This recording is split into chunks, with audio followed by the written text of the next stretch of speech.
Hello everyone, তোমরা সবাই কেমন আছো? আশা করছি অনেক ভালো আছে। আমি খুবই ভালো আছি। তো আমার নতুন একটা ভিডিওতে তোমাদের সবাইকে স্বাগতম। তো গাইস, দেখতেই পারছো দুপুরবেলা বেরিয়ে পড়েছি গ্রামের চারপাশটা। কিন্তু তবে গাইস, আমি কিন্তু বাড়িতে নেই, আমি এসেছি একটা আমাদের রিলেটিভসের বাড়িতে। তো তাদের এখানে পুরো ঘরোয়া গ্রাম, আমাদের এখানেও গ্রাম, কিন্তু আমাদের থেকেও তাদের গ্রামটা একটু অন্যরকম। তাদের চারপাশটা শুধু চাষ বা সবজি দিয়ে ঘেরা, কিন্তু আমাদের বাড়িটা একটু রাস্তার সামনে, চারপাশে একটু দূরে করে জায়গায়। আমাদের বাড়ির সামনে এত চারপাশ করা না, কিন্তু এখানে তাদের বাড়ির সাথেই সকল ধরনের, মনে করো ঘরোয়া গ্রাম একদম। ভেন্ডি, অনেক কিছু আছে। তো সেটা তোমাদেরকে আমি দেখাই দিব ভিডিওর মধ্যে। তো দেখো, বেরিয়ে পড়েছি দুপুরবেলা। তো পাশে দেখছো, এটা হচ্ছে আমার বোন হয় সম্পর্কে। তো তাদের বাড়ি চারপাশে দেখছি।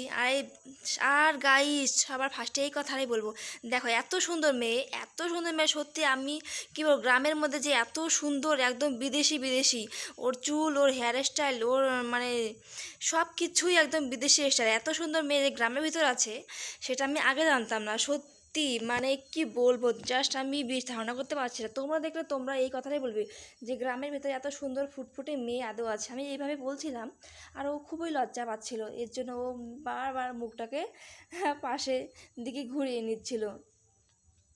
কিন্তু সত্যি গাইস, এটা অবাক করার বিষয়ই। তো বোনকে নিয়ে একটু বেরিয়েছি ঘুরতে চারপাশটা। তো ঘুরছিলাম, এদিকে দেখাচ্ছিলাম। আর ও আমার চ্যানেলের দিকে দেখাতে একটু লজ্জা পাচ্ছিল, বারবার ওকে দেখা দিচ্ছিলাম। আর ওর হেয়ার স্টাইলগুলো দেখো কত লং, সত্যি একদম দেখার মতো। তো দেখো চারপাশটা, এখানে একটু মাটির রাস্তা। তারপর এদিকে একটু বেরিয়েছিলাম ঘুরতে, গ্রামটা চারপাশটা দেখতে। তারপর আমি বাড়িতে খাওয়া দাওয়ার পর তারপর চলে এসেছি এবার দেখো কোয়াশ বাগানে। তো কোয়াশ বাগানে ঢুকে পড়েছি গাইস, এটা কিন্তু কোয়াশ বাগান। তোমাদেরকে দেখিয়ে দিচ্ছি কোয়াশ বাগানে এত সুন্দর সুন্দর কোয়াশ ধরেছে। এখনও ছোট আছে, বড় হয়নি অনেক। পাশে ওদিকে বড় ছিল, ছোট ছিল। তো দেখো এই যে কোয়াশগুলো একদম ওদের বাড়ির পাশেই। তারপর দেখো এই পাশে যে ছাগল, আমার যে বোনটা ছিল তাদেরই ছাগল এটা। তো ছাগল চড়াচ্ছিল, ছাগলকে ঘাস খাওয়াচ্ছিল। তো আমিও একটু পাশে দাঁড়িয়ে দাঁড়িয়ে চারিদিকটা উপভোগ করছিলাম। গ্রামের প্রকৃতিটা, সত্যি গ্রামের প্রকৃতিটা এত সুন্দর, মানে শহর ফেল করে দিবে। চারিদিকে গাছপালা, তারপর নানা ধরনের পশু পাখি, একদম অন্যরকম সত্যি। আর এখানে আমার খুবই ভালো লাগছে। আর এত বড় বড় লাউ গাছ, শুধু জাস্ট খালি তোমরা দেখো, এখানে কিন্তু লাউয়ের জাংলাও হয়েছে, অনেক বড় বড় লাউও হয়েছে। তারপর দেখো নিচে এত সুন্দর ঘাস, সত্যি ঘাসের উপরে হাঁটতে খুব ভালো লাগছিল। তো হাসে এক পা দু পা করে হাঁটলাম, আর খুব ভালো লাগছিল। তারপর চলে গেলাম এবার ভেন্ডি খেতে। তোমাদেরকে এবার ভেন্ডি, আমরা গ্রামের ভাষায় ভেন্ডি বলি, কিন্তু ভেন্ডিকে অ্যাকচুয়ালি ঢেঁড়স বলে। তো আমাদের গ্রামের ভাষায় আমরা ভেন্ডি বলি। যাই হোক, তোমরা কিছু মনে করো না। তো এই যে দেখো, এই যাদের বাড়িতে আছে তাদেরই ভেন্ডি খ্যাত, ওই বোনটারই খ্যাত জমি। হ্যাঁ, তো কথা ঢেঁড়স বেশি বললো, কিন্তু ভেন্ডি চাষের বললে ভেন্ডি কথাটা মুখে বেশি ফুটে, এটা বললো তাই। এদিকেও এদিকেও কুয়াশ ওইদিকে খ্যাত, আর কুয়াশ এদিকে দেখো বাগান, আর ভুট্টা এদিকে ভেন্ডি। ভুট্টা লাগিয়েছে তারপরে দেখো ওইদিকে, ভুট্টার বাগান ওইদিকে। ওই চারিদিকে ওদের ভুট্টা। বাড়িতে না এখানে সব ধরনের সবজি চাষ ওরা করে। কিছুই কিনে খায় না, ওরা তো ওদের আশপাশটা একটু বাড়িতে ঘুরে দেখলাম, চাষবাস করে তোমাদেরকেও দেখে শেয়ার একদম, করলাম। ওইটা দিয়েই হয়ে যায়। আর ওদের বাড়িতে এত আর ওই রকমের যে গাছ, কুয়াশ মানে সব ক্ষেতের ধরনের বাগানের গাছ ওদের ভেতরটা বাড়িতে রয়েছে। সত্যি খুব পাশে একটা ঠান্ডা, পুকুরও রয়েছে, একদম সত্যি এসি জাস্ট ফেল করে দেখার দিবে, মতো। এতটা ঠান্ডা ঠান্ডা বাতাস। আর ওখানে আমার তো ওখানে প্রকৃতিটা ভালো লাগে বসে খুব থাকতে, ভালো তাই লাগছে, ভাবলাম সেটা বারবার একটু বলছি তোমাদের সাথে কারণ শেয়ার ভালো করা লাগার যাক। বিষয়। আর তো যেটা চলো ভালো লাগবে সেটা বারবার তো বাগানের কতবার বলবো, ভেতরটা যাওয়া একবার যাক। বলবো, যেটা ভালো লাগে সেটা তুমি একবার বলবো, তাই না? এর জন্য বাড়িতে বারবার বসে বসে বলছিলাম। তো কতক্ষণ এবার থাকবো, যাবো আমি অনেকক্ষণ থাকতে বোর হয়ে ভিতরের দিকে। গিয়েছিলাম। তো এখানে আমি তো এখন দেখো এই যে এদিকেও আছে, নিচা এদিকেও হয়ে কোয়াশ বাগান, বাগানে ঢুকলাম। চারিদিকটাই শুধু তো কোয়াশ মাথায় বাগান। লাগে, এই জন্য নিচে হতে হয়, হ্যাঁ, ভিডিও করতে নিচু হয়ে অসুবিধা যাচ্ছি হচ্ছে। কারণ কোয়াশ কি হয়েছে, বাগানের কি দেখো তুমি? জানলাটা দিয়েছে না, এই সেই দেখো জানলাটা একটু চলে যাচ্ছে। নিচু হয়ে গেছে। আমার মাথায় খুব আসো লাগছিল, আর আমার চুলে একদম পাতাগুলো ভরে গিয়েছিল অনেক। তো চলো তারপরে বাড়ির যে ভিতরে যাওয়া যাক, আমি তোমাদেরকে ছাগল, দেখিয়ে এমনিতে দিচ্ছি। আমি পশু পাখি খুব তো ভালোবাসি, বন্ধুরা খাওয়া দাওয়ার এনিমেলস, পর কিন্তু বেরিয়েছি আমার একটু ভয় ঘুরতে। পাচ্ছিল সকালবেলা উঠে এটা তাই। তারপর দুপুরবেলা তো তারপর কি একটু করবো, সেজে খাওয়া দাওয়ার গুজে পর তো কোনো কাজ ফ্রেশ নেই, হয়ে একটু রেস্ট বেরিয়েছি নিয়ে এবার সাজুগুজু ঘুরতে। করে একটু আর বেরিয়েছি। আর আমার বোনটার দেখি নাম মেলা কিন্তু চারপাশ সাবিত্রী। দিয়ে ঘুরবো, এদিক দিয়ে দিতে সাবিত্রীর সাথে যাবো এখন গ্রামটার ঘুরতে। তো চারপাশ ওদের দিয়েই ঘুরবো, পাশে তাই একটা না? মেলা হচ্ছে, এই যে সেই পুতুল মেলায় ডল ঘুরতে যাবো এমনি। যতবার রাতের দেখি বেলাও যাবো, সত্যি দিনের বেলাও না, আমি আবারও আত্মীয় বলছি, বাড়ি শুধু মানে আমি আমার ঘোরা লাইফে আর খাওয়া, তাই গ্রামের না? মধ্যে এত সুন্দর মেয়ে আর আমি তো আগে কিছু না। কখনো দেখিনি। মানে তো জানতামই এবার না, যাবো আমরা এখানে সেখানে এসে ঘুরতে। আজকে জানলাম। তো তো চলো কোনো ব্লগে তোমাদেরকে দেখাই দেখতে দিচ্ছি, খুবই লজ্জা পাই, হাঁটতে এর হাঁটতে জন্য খুব যেদিকে কমই চোখ যায় এদিকে সেদিকেই তাকায়। যাবো, আর ও একটু লাজুকই চারপাশ বেশি। দিয়ে ঘুরি। এখন তো আর তারপর বিকালে দেখো কোনো এবার কাজ আমরা নেই, যাবো সেই ঘোরার। মেলার যেহেতু আত্মীয় বাড়ি আশপাশটা আসি ঘুরবো। এই রাতের টাইমটা তো বেলা দেখার ঘুরবোই, তাই মজাটা না? আলাদা, কিন্তু তবুও তো চলো। দিনের বেলা যাই হোক কী করবো আর, ঘুরেই আসি। তারপর দেখো ওদের বাড়ির পিছনে যে পাকা রাস্তাটা যে এরকম ধরনের, তবুও গ্রামের ভিতরে এই পাকা রাস্তাটা খুব ভালো লাগে। তারপরে রাস্তা পেয়েছি একটু ওদের বাড়ি থেকে একটু ভেতর সাইডে, তো রাস্তাটা একটু দূরেই ছিল। তো এখানে আমরা যাবো এখান থেকে হেঁটে হেঁটে ঘুরতে। তো দেখো সেই মেলায় এসে পড়েছি, নানা ধরনের ব্যাগ, নানা ধরনের খেলনা, নানা ধরনের জিনিস।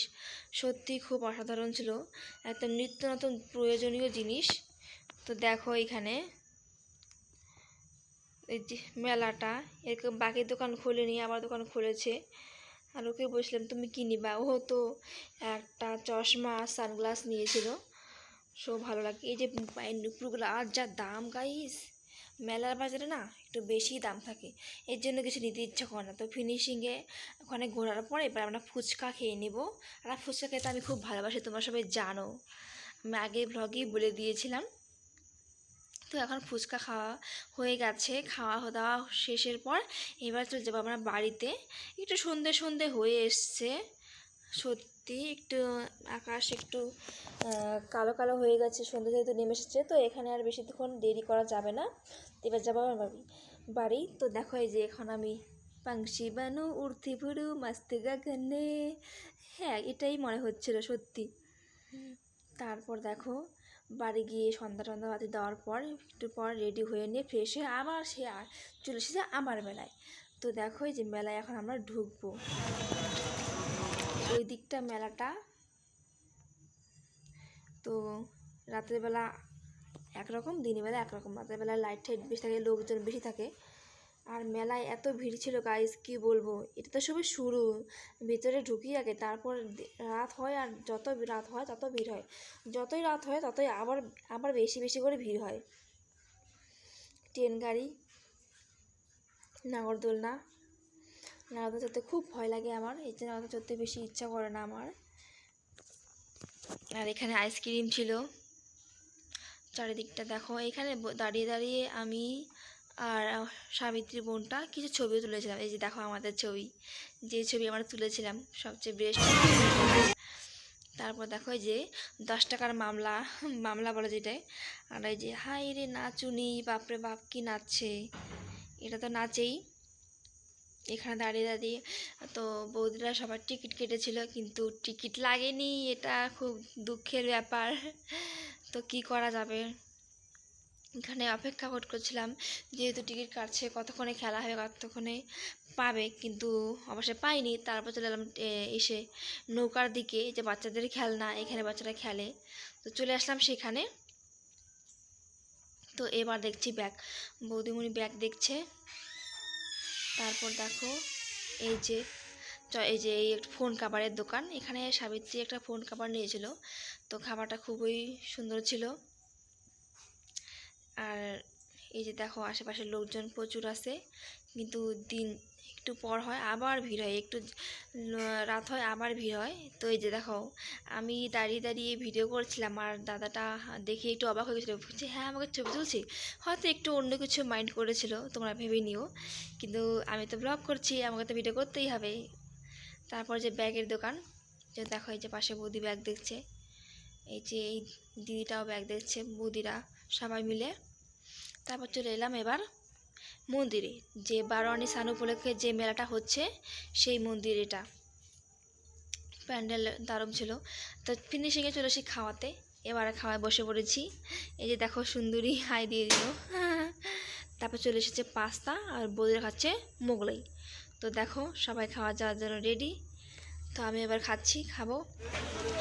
তারপর চলে এলাম, খাওয়া দাওয়ার পরে ফুচকা খেয়েছি, ফুচকা খাওয়ার পর তারপর চলে এসেছি বাড়িতে এসে যে এইটা